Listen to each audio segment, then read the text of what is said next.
Hey guys, we're back with the next episode of our Sryth Fantasy Text-Based RPG. I'm behind on these again just because my computer keeps doing weird stuff and it'll pause like every few seconds, and that shows up in the video, that shows up in any game I play, so it's been difficult to figure out what the heck's going on there. You know, every time I do an update, I guess it fixes it or whatever, but yeah, a little behind on these videos. You probably can't tell because I upload them on time, but I recorded this today.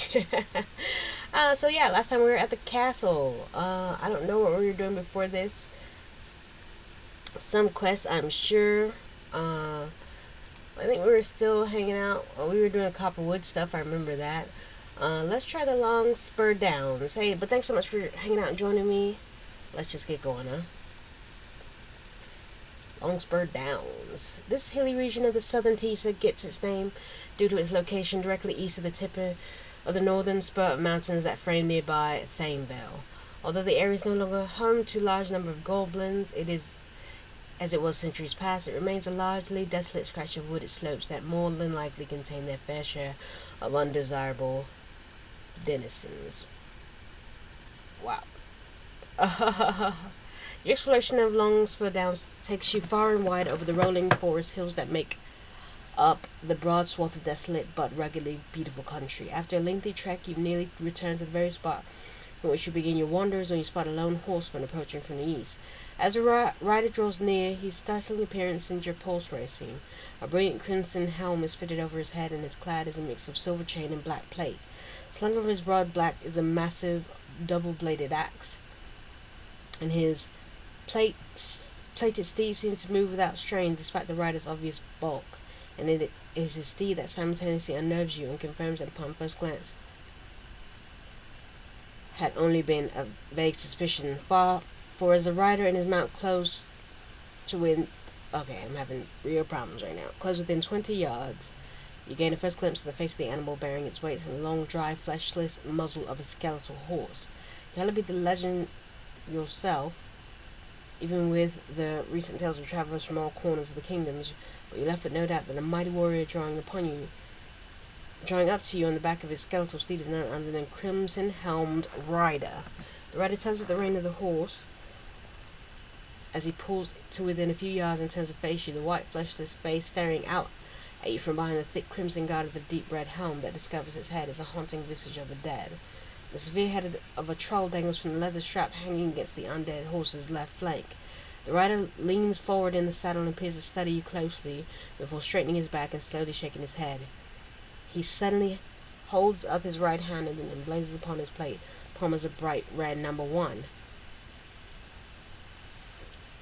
Those who are worthy can cast my stones of fortune, he says as the tone of his voice descends to growl. Your babs of sufficient metal, behold the stones of fortune.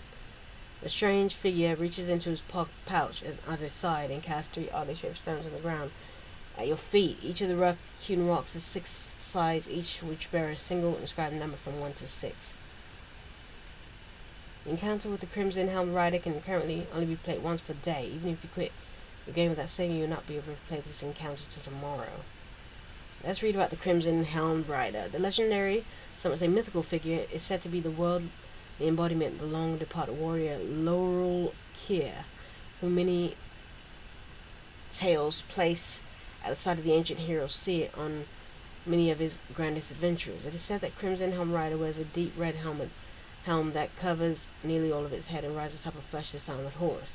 Those who believe in the rider's legend say that he returns to the world of Sryth now and again, seeking to find the champion that will follow in the footsteps of the great seer. Recent sightings of the strange helmed figure have been reported from nearly every corner of the kingdom, though they always seem to occur in very desolate, remote locations, and none, as far as anyone has heard, have been substantiated. We're substantiating it now. Alright, well, let's cast.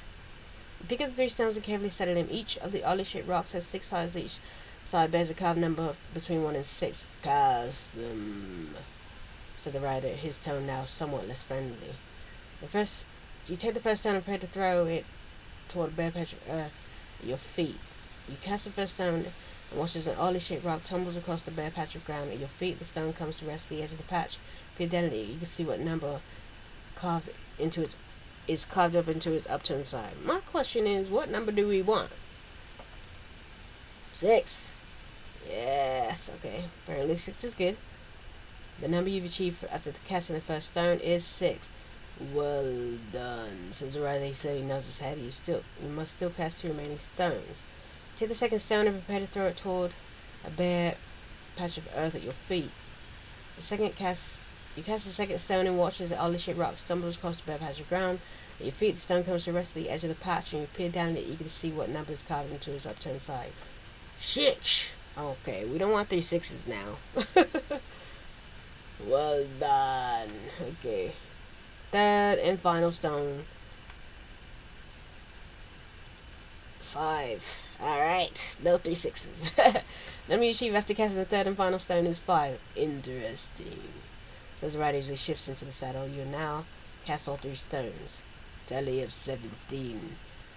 Rose Rider, there's more to the numbers you might ever guess. This is not sport, and now let me bestow upon you which fortune has seen fit to provide you with. The rider draws his axe and extends it towards you, gently touching the top of your head with the flat of its broad blade. Almost immediately, a strange, euphoric sensation washes over you. The Crimson Rider slowly withdraws his axe from the top of your head, and the euphoric sensation fades. Perhaps someday again our paths will cross, said the rider, his deep resonating voice fading into silence as he turns his head and urges his horse forward toward the nearby hills. Suddenly the helm rider takes hold of the goblin head dangling from the leather strap hanging down his undead mount's left flank. He snaps a gruesome trophy from the straps and hurls it back in your direction. The head strikes the ground only a few yards from you, and almost immediately a faint tremor runs beneath your feet. A deafening shriek rises into the air as the earth in front of you quivers and explodes, showering you with dirt and rocks as the hideous skeletal remains of an armored goblin tears up through the solid ground at your feet. You stumble backward, managing to maintain your balance as a fearsome undead creature leaps after you. The rider's laugh reaches your ears only moments before it is drowned out by the deafening roar of the raging skeletal beast.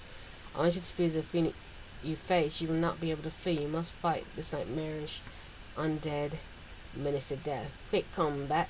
Yeah. I mean, it's an undead. Yes, I'm good against undead stuff. Your skeletal foe collapses into a heap of splintered bone at your feet. Stepping away from the remains of the undead creature, you cast your gaze in the direction of the Crimson Helm Rider departed, but see no sign of it. Puzzled by the rider's decision to set the vicious undead creature against you upon his departure, you are nonetheless thankful to still be alive. With your mind still churning over the details of the strange encounter, you turn and set off through the downs. Okay. Well, that was an interesting encounter. I think it's time for us to move on to the northeast. See what's happening there.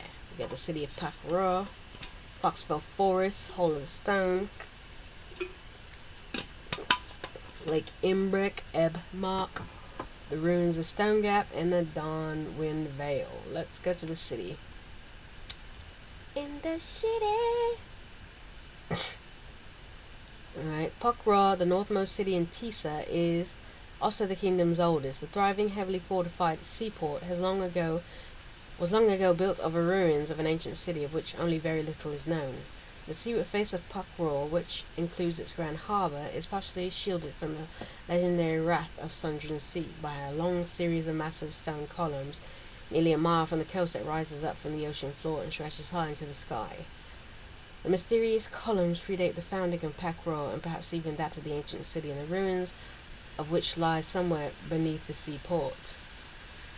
Let's visit the harbour. The broad deep cove that serves as Phak-Rur's grand harbour is nearly a mile in from the open sea. At its mouth, 17 towering columns of stone rise up from the seabed and soar into the sky, each reaching an almost impossible height of over 600 feet.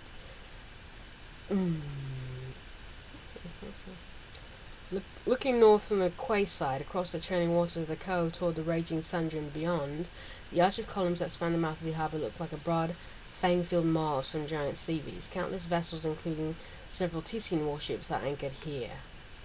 Okay, the Hall of the Lords. The Hall of Lords is a grand stone structure overlooking the wide quadrangle in Phak-Rur's eastern district. The ancient building, which easily dwarfs those that flank it, have long served as a place from which the city's chancellor and council of magistrates govern the mighty seaport. The lower level of the hall features A grand gallery that contains nearly 100 statues. The sculptures depict the many prominent personages that played a role in shaping the city's destiny over the many centuries that have passed since the seaport was founded. Let's look in the gallery. The statue gallery on the lower left of the Hall of Lords is indeed a sight to behold. Nearly 100 statues, each of them obviously the work of the master craftsman, filled the gallery in neat symmetrical rows. Much to your surprise, no one else is here. A wide path marked by tiles of polished granite leads down to the entire center of the statues and stops only a few yards short of the south wall. Set into the middle of the wall is a massive slab of engraved stone inlaid with intricate design, fashioned entirely out of iron. For a moment, as your eyes are wandering the stone slab, you're struck by a sudden notion that there is likely more to it than meets the eye. But it won't let me investigate it, so I'm good.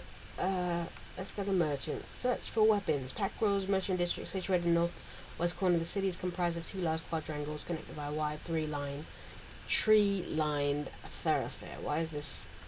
You curiously note that some of the trees on the broad thoroughfare seems to be afflicted by some sort of blight, leaving them stunted and withered. All manner of goods, are brought, sold, and traded here. From dawn until dark, the merchant district remains one of the city's busiest sectors. Search for weapons. You discover the merchant and peddler selling all manner of weaponry.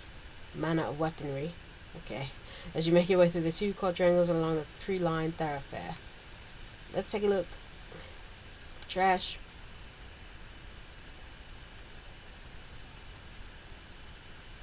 Yeah, no thanks on that. Okay, anything good to sell? Nope. Search for armor.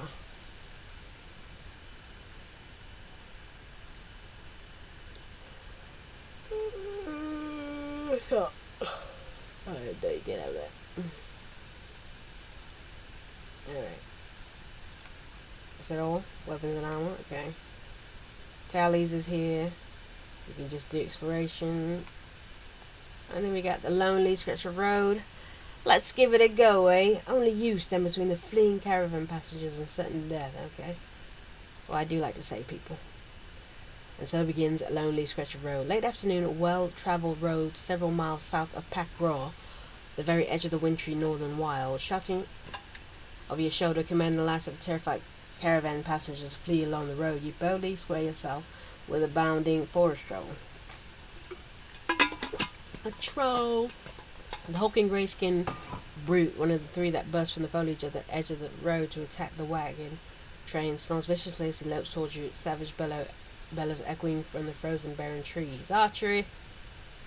Draw your bow and notch an arrow. Take an aim at the bounding troll. Split second later, your feathered shaft streaks through the air, embeds itself into the creature's chest, sending it sprawling to the frozen ground. The troll, clawing desperately at the end of its protruding arrow, briefly attempts to regain its feet before ultimately collapsing and expiring in the middle of the road. Nice shot.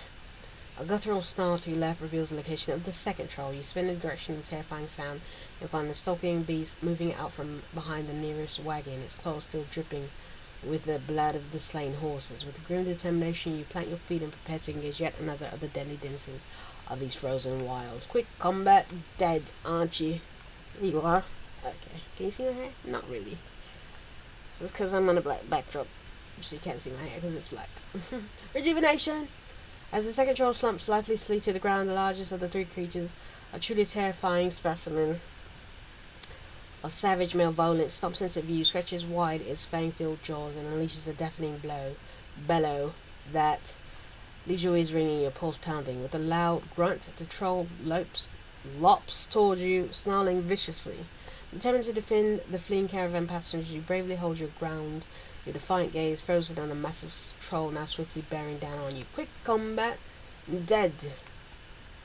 Spattered with the blood of the slain troll, you step back from the oozing carcass and inhale sharply several times as you attempt to steady your breath. Suddenly a terrified cry rings out from behind the nearby wagons to your left, and almost precisely the same moment, a fourth troll stalks out from the forest to your right and immediately begins lopping after the fleeing caravan passengers. As a second cry from somewhere behind the wagons reach your ears, you hurriedly determine the course of action. This is just giving me an idea to get like a sword training kit. Is there such a thing?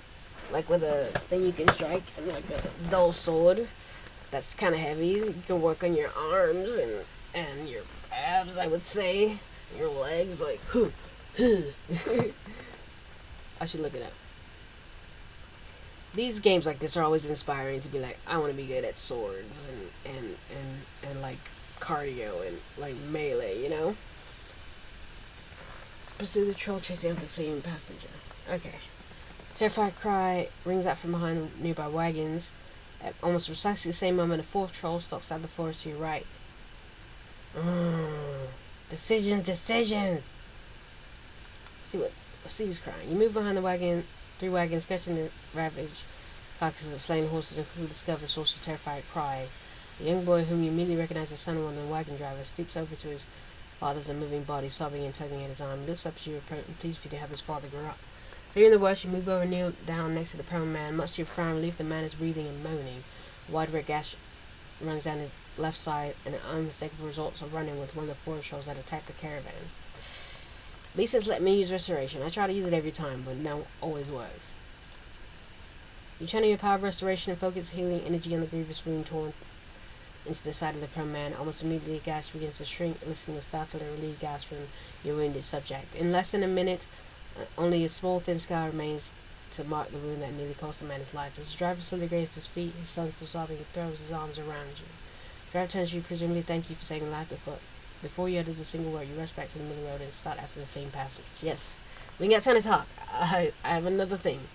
They're bound down the middle of the lane toward the unsuspecting group as the forest troll you saw emerge from the woods only a minute ago. Realizing that you can't allow the troll to reach the fleeing passengers, you bolt along the road after the creature, determined to overtake him and thwart his cruel designs. Come on! Archery. Struggling to steady your breath, you watch it with growing dismay as he continues to gain on the fleeing passengers. You hurriedly draw your bow and notch an arrow.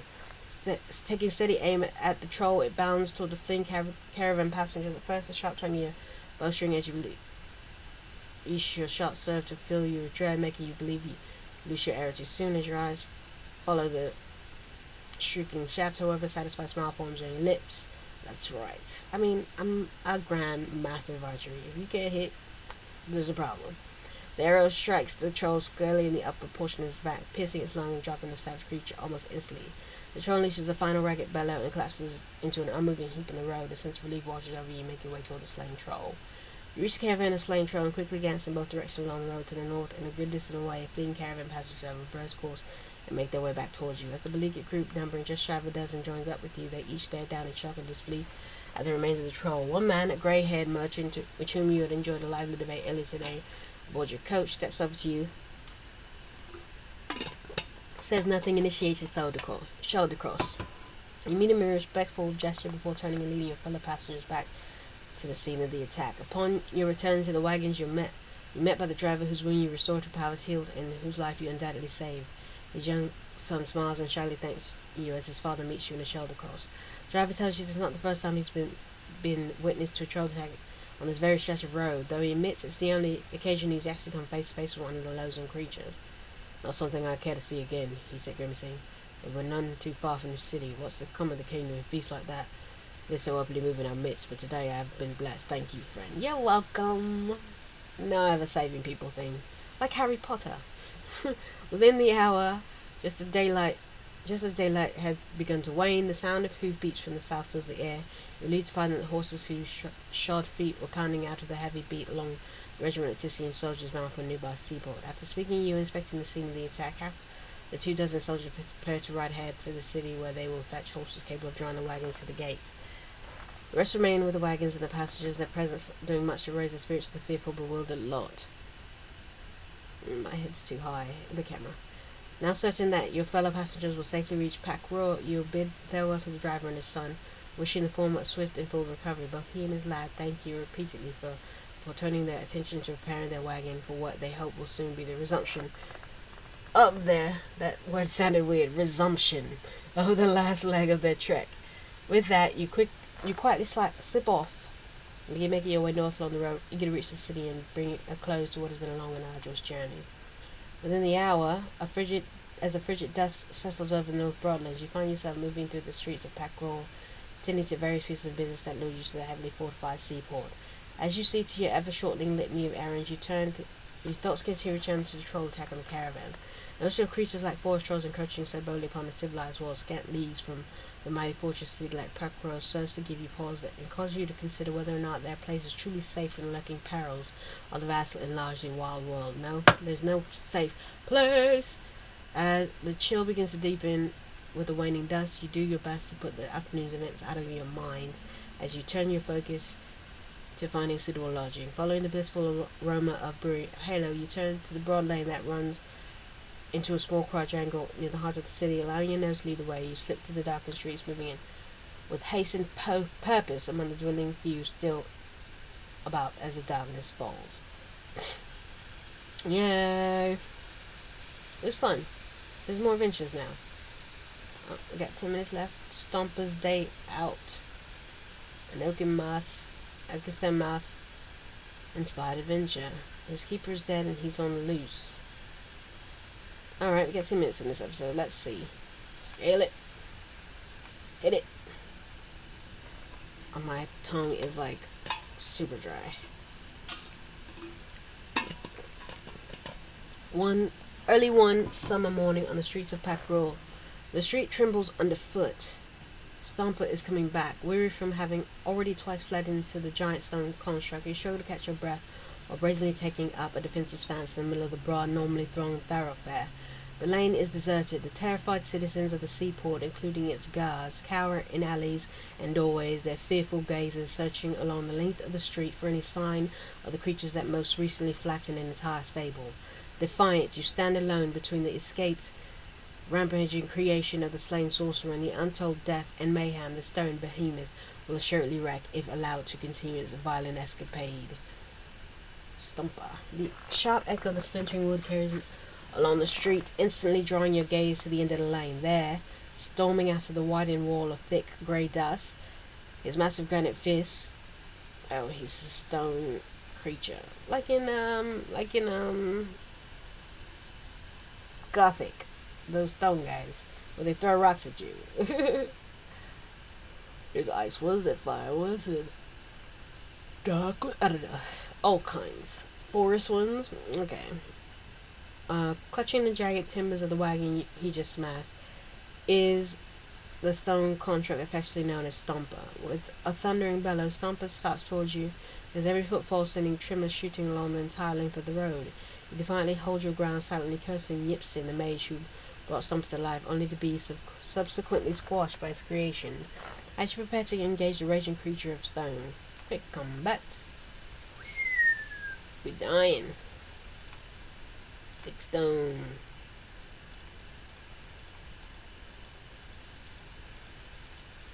Can't flee, so either I win or I die.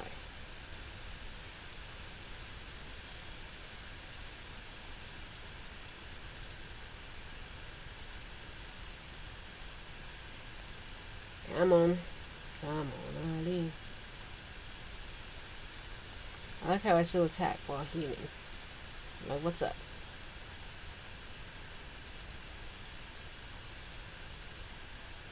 I'm using all the Neville.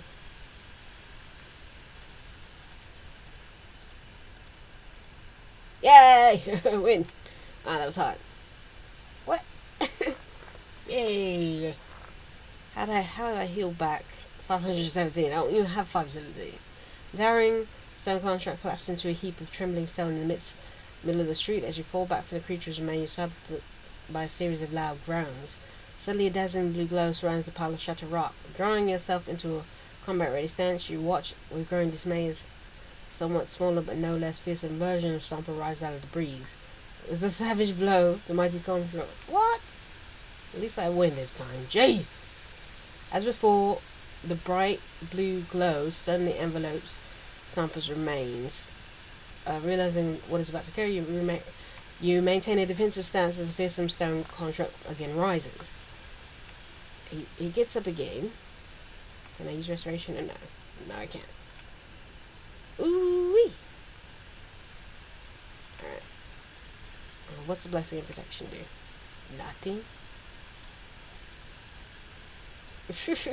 What's that for?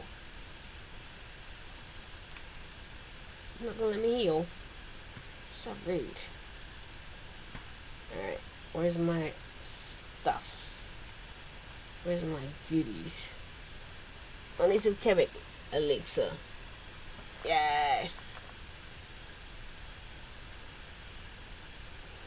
You hastily wipe the sweat pouring down of your brow and exhale sharply as you watch an ultra-familiar blue glow appear in the heap of rubble that is stomping. The blue of either stone construct somewhat smaller than before again rises. I mean, you gotta get smaller because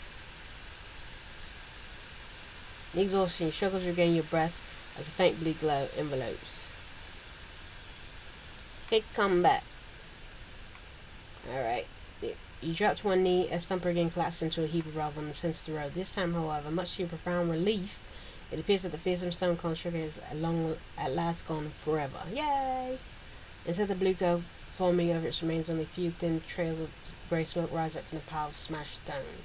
Within a few moments, the street that stood deserted during your battle with Stumper is filled with people. Many of those emerging from hiding rush up to the smolder remains of the construct, while many more surround you, offering you their profound thanks and praise.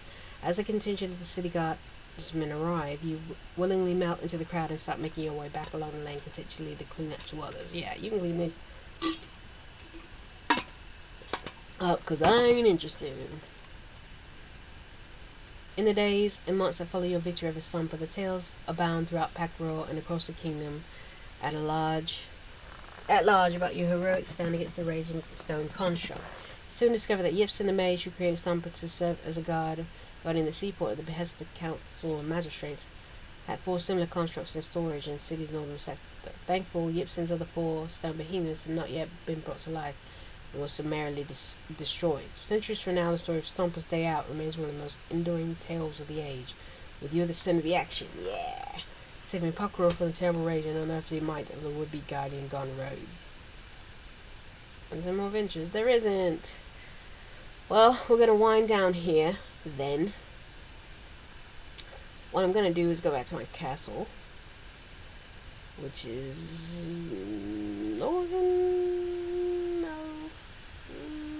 southern. No, southeast. Yes. Yes, it's been some time, Candles.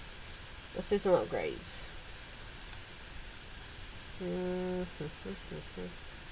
Statue of me. Oh, I don't want a statue of me.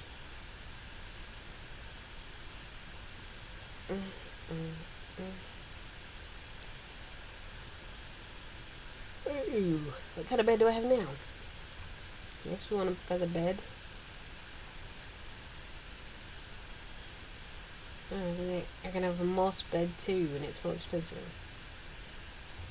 Yep, let's do the moss bed. More expensive means it's better. Huntsman. A huntsman not only patrols the wilds around your east, but leads hunts and can deliver game stock. I thought I bought Huntsman already. Hit it. Alright. We're going to end this one a little early. It's because I have to work now. But hey, thanks so much for hanging out and joining me. Until next time, you know what I'm going to say. Peace.